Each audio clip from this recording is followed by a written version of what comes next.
Good morning, good afternoon, and good evening. This is the Chronicles of Apple from the Apple of My Eye, and I'm doing this video on account of Israel. And nothing that we do for the kingdom of God is ever in vain. So I know when I first did YouTube videos, I had it as Hudna 1, which is basically meaning a truce. And it's a kind of truce, it's a truce where it's kind of like recouping, but not really, it is not a true end of war. And so, right now, with the advent of a lot of wars and rumors of wars happening, um, it is very important that we really pray vigilantly because all of these countries are now going nuclear.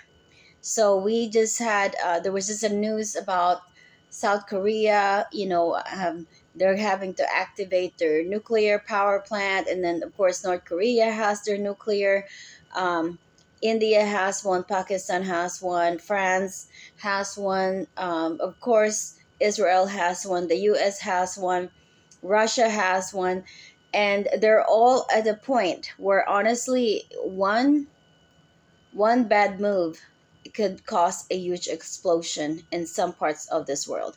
So, as a child of God, I am not in fear for my life. We have to be prepared but not scared. But we need to talk about this because number one, there's you know, a lot of Americans and even Filipinos, we're still at a point where we know something is going on, but we don't know how to actively pray for it. There's a lot of misconception because we're somehow like, if you are inundated with a lot of movies and MTVs and TikTok and Nintendo, um, all those Christians, they are not active. We need to actively be involved in some fellowship where we have to pray for the missionaries all over the world because for those of us who are saved, we are technically more prepared than other people. But our lives as Christians is meant to bring other people into the kingdom. And I personally believe that that is the main command that Christ wanted for us to do is to make disciples. And so how are we going to make disciples if we are like wars and rumors of wars and we're watching movies and we're watching anything just to entertain? I mean, it really doesn't it we have to really, it's important, yes, enjoy life while you can, but at the same time we really need to be aware of what is going on. And because like I said, right, look at what's happening in Iran and Israel, and this is affecting so many nations. And in some parts of the world, I mean, explosions are happening left and right, left, right, and center. So I was looking at the Olympics, and everybody is already well aware that it is practically a show of the Antichrist spirit. If it's not the Antichrist, it's the Antichrist spirit. So we do not yet know who is the Antichrist, but it's supposed to be coming, which is why I personally believe that we're part of the pre-tribulation. We don't know who the Antichrist is. There is not a really good consensus among all the Christians who is the Antichrist, which to me, he's preparing to come out, but he's not quite ready. You know, it's not yet showtime. But the Olympics is depicting something kind of odd. Um, Olympics is obviously the performance there is supposed to indicate, I believe, the Antichrist being here. It's like he's coming with wings, like a horse coming through. And the white horse, based on Revelation, is basically, and I'm going to read it to you. This is Revelation 6. And I saw when the Lamb opened one of the seals, and I heard as if it were the noise of thunder, one of the four beasts saying, "Come and see." And I saw, and behold, a white horse, and he that sat on him, and a bow and a crown was given unto him. He went forth conquering and to conquer. And when he had opened the second seal, I heard the second beast say, "Come and see." So it looks like they are depicting, I'm saying it looks like because to me that is not quite it. but there's a symbolism that the white horse have in terms of war and conquering.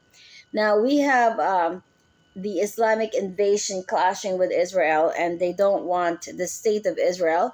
But there's also a lot of Muslim people now coming out of Islam. It is very clear. And there's a lot of exiting Islam. And um, I was praying over Mecca, and sure enough, they've already had another flood in Mecca, which is nothing, it has happened many times before. And Mecca is just practically a layer of witches. It's like a witch's coven, technically. Whether people knew it or not, it is a witch's coven. It does not have anything of the Bible that is authentic. It is a false temple. So the way Islam works is that the more Islamic the country is, the more enslaved they are. The more enslaved they are, the more they have radicalized people. The more radicalized they are, the more they kill their own people and they kill other people. So with Islam, they verbalize killing the death of Israel and the death of Christians, but they also have a lot of death among their own people, because obviously they're not just going to sacrifice their people. They've raised children to be a terrorist. So all those countries that are close to Israel, the reason why all those areas are so Islamic is because the enemy follows bloodline and follows people groups.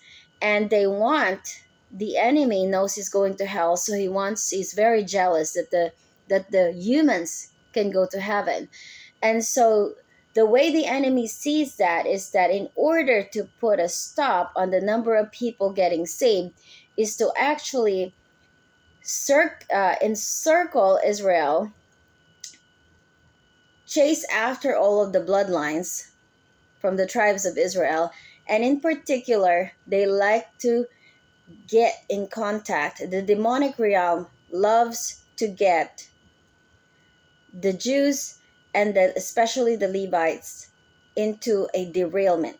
Okay, so if you look at Moses comes from the Levitical line. Jesus Christ came from the line of Judah. So that what we call today Jewish people are actually people who don't really know exactly what tribes they came from. Some of them may kind of assume, but they know that they follow the Judaic rituals to call themselves Jewish.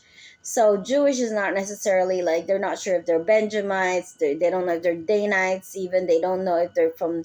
I mean, some of them will say Kohen. Okay, they're from the Levitical line. So some of them may have an affiliation. They might assume that they are that particular tribes on the basis of their rituals or their last names. But we could never forget the fact that in the five books of Moses, just in the book of Numbers, there is a lot of talk about Moses being married to an Arabian. To me, it looks like an Arabian, a Median, a Median named Sephora. And then they don't really know who the Cushite woman is. Some people think it's all the same, and it cannot be, because I remember very clearly doing this study, and I'm like, okay, well, Sephora is definitely Median, and the other one is a Cushite. Like, I don't think they're going to confuse that. It looks like he was married twice. It could be that something happened to his wife, but it was never mentioned how he became a widow.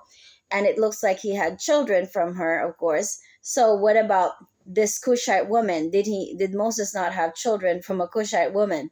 And the Miriam and Aaron kind of went against Moses on that, and God punished Miriam badly because of her behavior.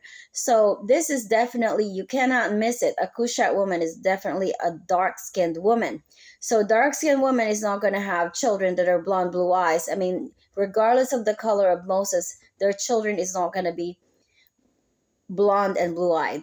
So Moses did not make it to the promised land. So where did he hang out? And it looks like I'm looking at the fact that Saudi Arabia has Mecca, and that is a false temple. That is a false temple that is in competition with the Temple Mount, okay? And then you have this total confabulation about Muhammad riding Burak, some kind of a mythical animal, ending up in the Temple Mount, okay, which we know is kind of like a silly story, because there was, you know, he basically never been to Israel. So this is all a confabulation, and it is in their book as a deceptive, another deceptive story. So what you have there is you have the Saudi Arabia, which also have the mountain of Musa. It has also the Mecca, which is a faulty temple, which is competing element to the Temple Mount. Now, the Temple Mount, how you know that the Temple Mount is a Temple Mount is that it talks about Beersheba, and it's a, what is it, like a 3 day walk. You know, Abraham, when he was sacrificing Isaac, he did a 3 day, several days walk. And so you can tell that you cannot walk, you cannot just be riding donkeys and horses, coming from Saudi Arabia and making it that fast to get into Temple Mount. So in the Quran, they didn't really mention which son was sacrificed. They think that it's Ishmael, but it's actually Isaac. And so obviously the older book would always be the Bible, because the Quran was not written until maybe even 7 to 1,000 years after Muhammad.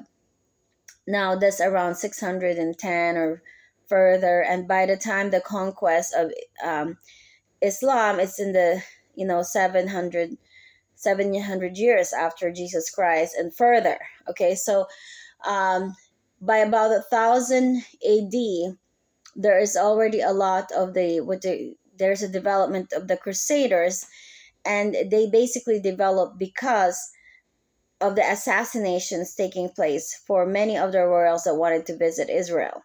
So if you were to look at that, the demonic realm, because they don't really get dementia, they know the bloodline, they know the places, they kind of encapsulated the area around Israel to develop this very fake religion, which is Islam.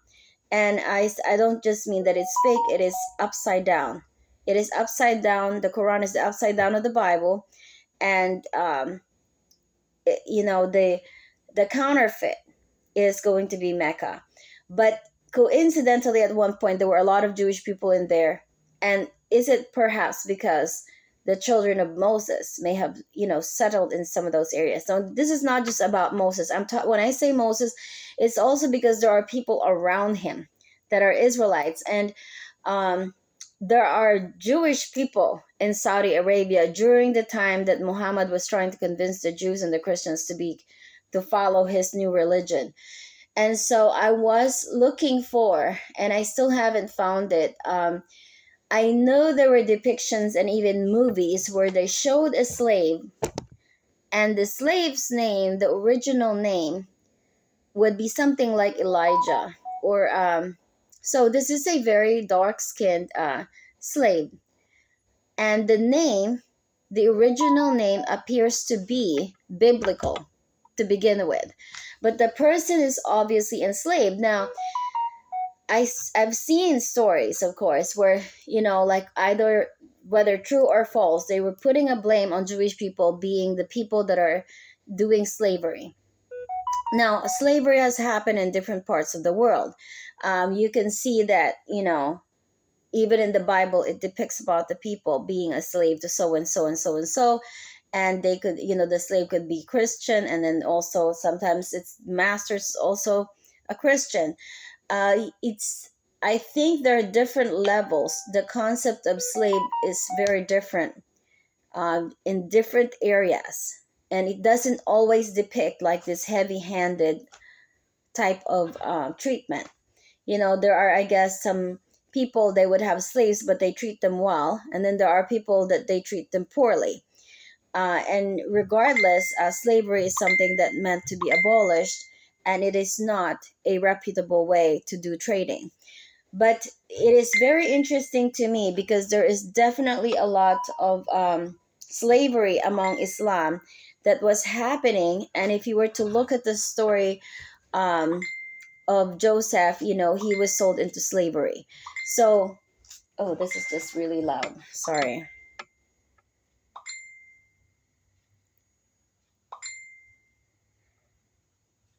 I have everybody dinging and dinging. So I am very certain that we need to, as Christians and prayer warriors, we need to really pray for one another, and we need to pray for the bloodlines, and we also need to pray for the Gentiles that are Christians or getting out of all forms of deception. We all need to sharpen one another, because every time I see the number 14, the Lord is pouring in my heart about this 144,000 people, the remnants of Israel. Now, the remnants of Israel, you'll find that in the Revelation, I think is it 7,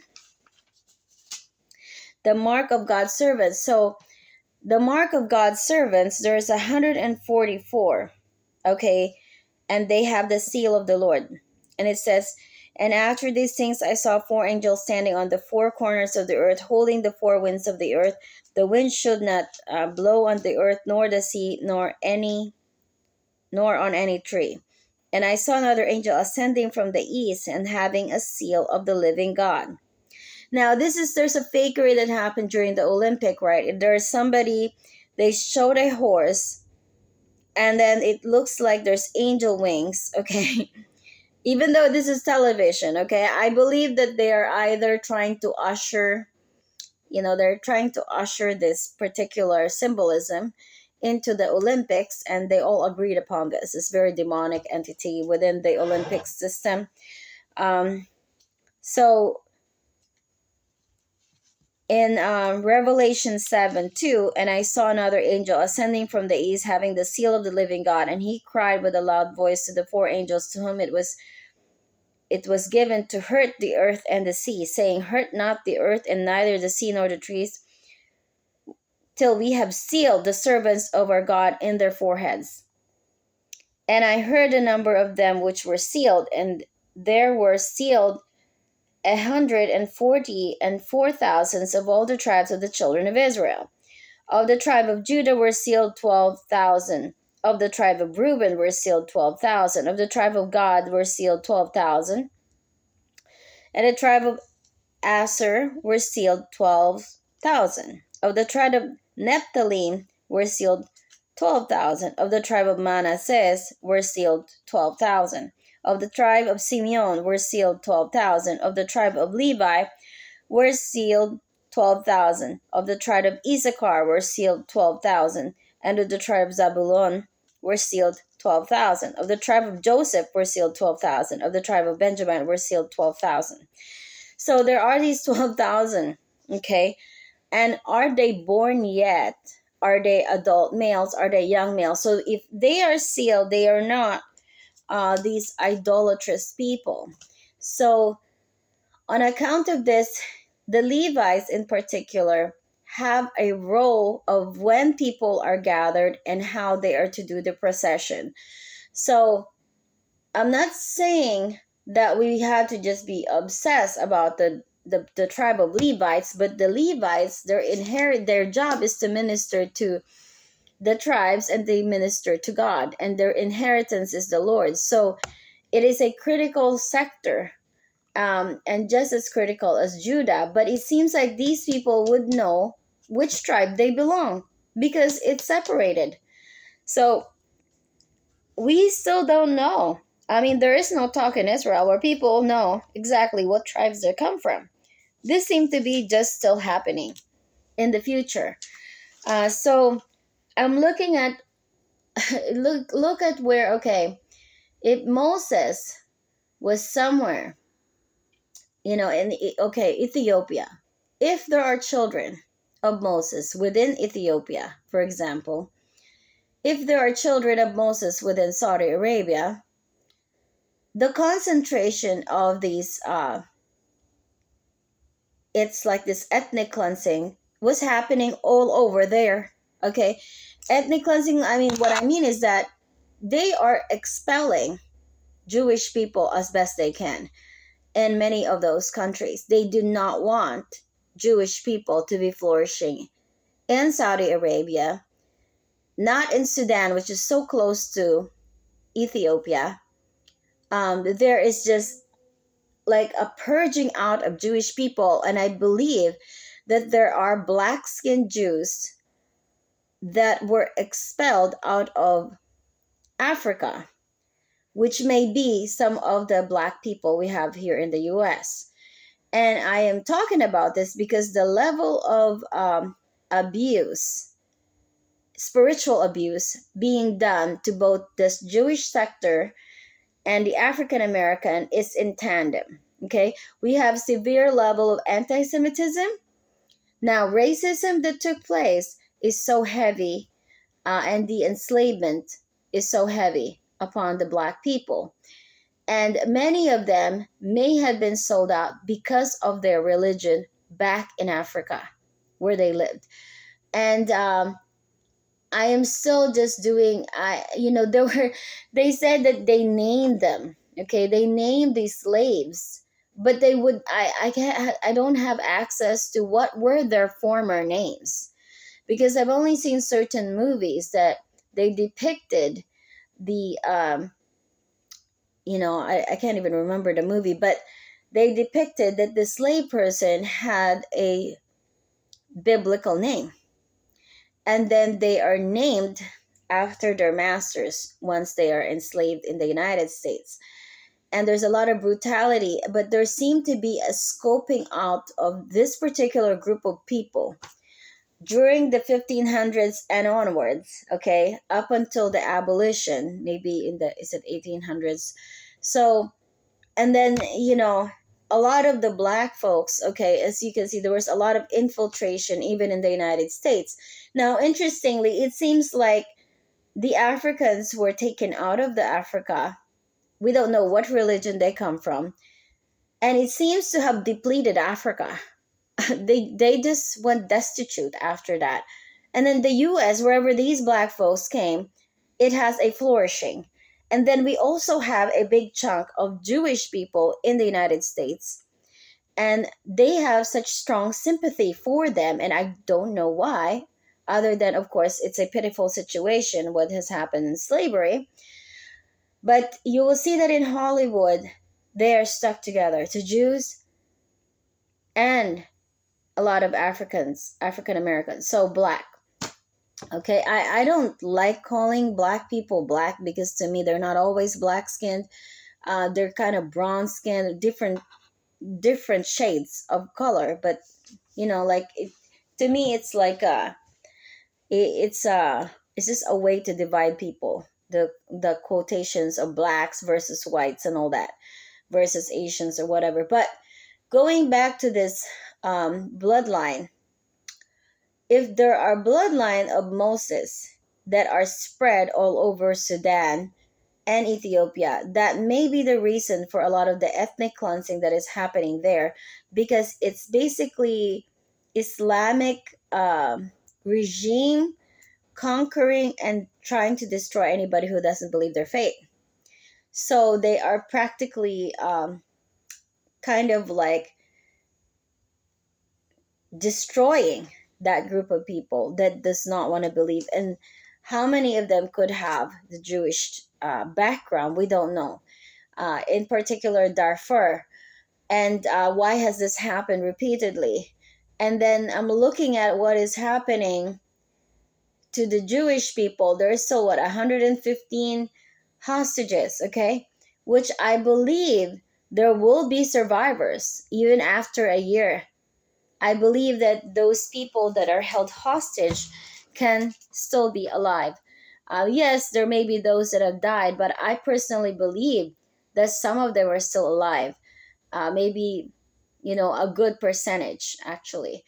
The reason I'm saying that is that nothing that we do is ever in vain. So if Christians are praying, the Jews are asking for help, and we are praying, I do believe that there is a supernatural protection upon people.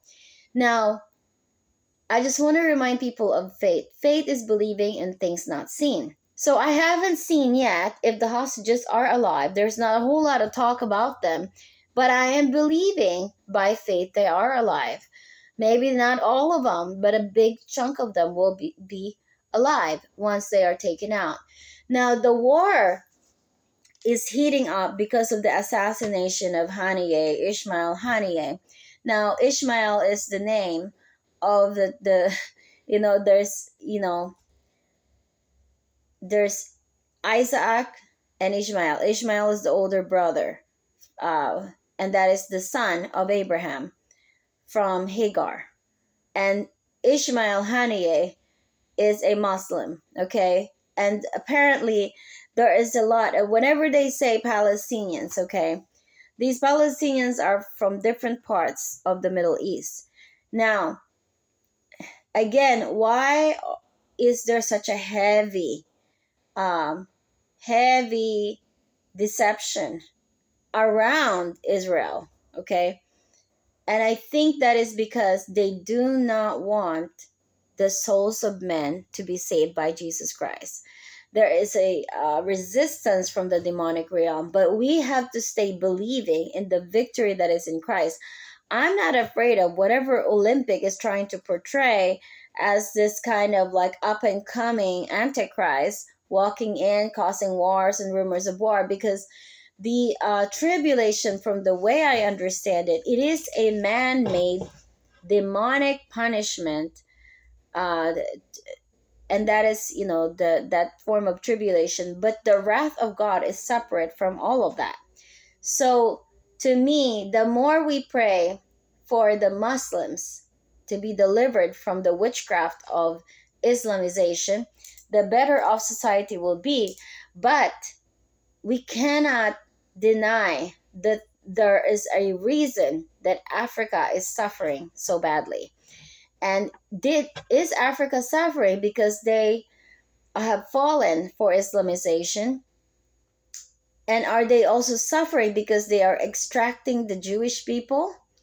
And the black skinned Jewish people are most likely going to be sent out as slaves on a greater scale, because they are going to be a bit of an outsider ritualist and to the people that's there. So if they are happy with all the witchcraft that they're doing, the enemy would be dealing with this particular group of people that would never want to follow Islam and would never, practice like they do in the Islamic sector.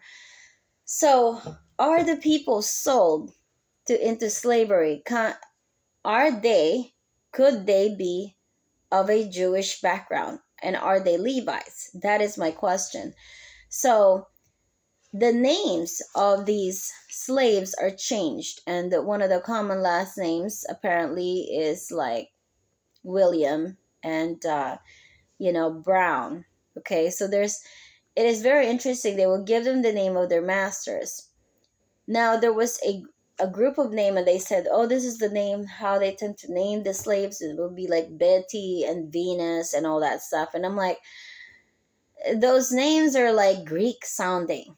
Now, why you would give that to that group? And it's a way for them to identify on the basis of that they're given a particular name. So I believe that if we were to do some digging, the history of the black people in the United States would most likely stem not from the Islamic, but Judaism and even Christianity. So, yeah, the Islamic invasion tends to do a lot of slavery, but then they will blame as much of that to the Jewish people if they can, because it's a time of deception. So I am praying for the deliverance of many people, not just dark skinned people, but a variety of different color skin that is from the Levitical. Because the Levitical, from the way I understand it, is very critical for the organization, for the tidings, for the resources of Israel. And I believe they are today prayer warriors and spiritual warriors for the kingdom of God. And if they are suffering from different issues, we need to pray for their deliverance, because this is a high time where it is highly needed. And there are the tribes of Levi that are designated to have the seal, and they have a particular leadership role for the other people within the tribes of Israel. So anyway, um, it is becoming more clear to me that not only is the wars and rumors of war happening, there is sort of like this strong distraction that is also preventing people from getting to know more about the Lord. And but there is a definite struggle, and it's a matter of time. The more we press on and pray for the people to be delivered, the more we're gonna see this um, the tribe of Israel getting formed. And I believe that even though there is an attrition, they said 600,000 Jews had left Israel. I do believe there is going to be a lot coming back. And whoever has left is also an ambassador for Israel, and they're going to be coming back. So those who have left Israel that are Jews, they will be coming back because they have to leave as an ambassador to what has happened on October 7th. And there is a lot of there is justice from the Lord with the, um, with the justice taking place. It's not just about the war. There is also a struggle in the court system in terms of the anti-Semitism and terrorism and also the immigration. So all of these are going hand in hand, and I believe that the Lord is forming this 144,000 people because we don't know who they are technically. We don't know if they're already developing in Israel, but they are definitely being developed, and it's bound to be more revealed in the future time. And it's gonna be really exciting, but we also have to be so vigilant because of all of these things that are being put upon our faces, and deception and lies.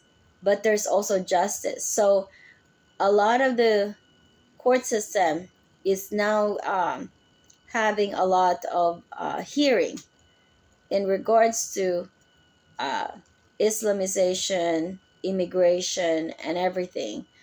And it's like a face off. Okay, it's a face off in the court system, it's a face off in the war system, it's a face off in the spiritual warfare system. So anyway, I'm going to end it right here, and we need to continually pray and be on our knees praying to defend the faith, um, Christianity and Judaism.